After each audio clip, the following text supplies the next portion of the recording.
गणदैवताय गणाध्यक्षाय धीमहि गुणशरीराय गुणमण्डिताय गुणेशानाय धीमहि गुणातीताय गुणाधीशाय गुणप्रविष्टाय धीमहि एकदन्ताय वक्रतुण्डाय गौरीतनयाय धीमहि गजेशानाय भालचन्द्राय श्रीगणेशाय धीमहि एकदन्ताय वक्रतुण्डाय गौरीतनयाय धीमहि गजेशानाय भालचन्द्राय श्रीगणेशाय धीमहि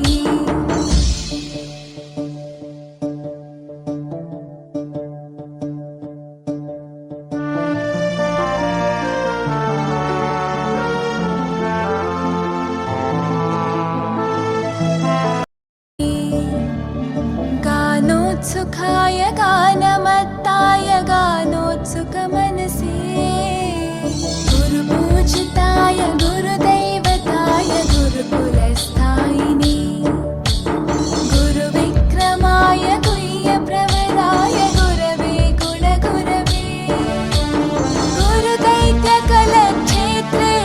गुरुधर्मसताराध्याय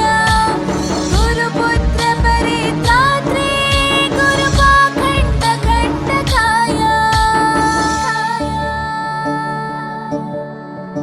गीतसाराय गीततत्त्वाय गीतगोत्राय धीमहि गूढगुल्फाय गन्धमत्ताय गोजयप्रदाय धीमहि गुणातीताय गुणाधीशाय गुणप्रविष्टाय धीमहि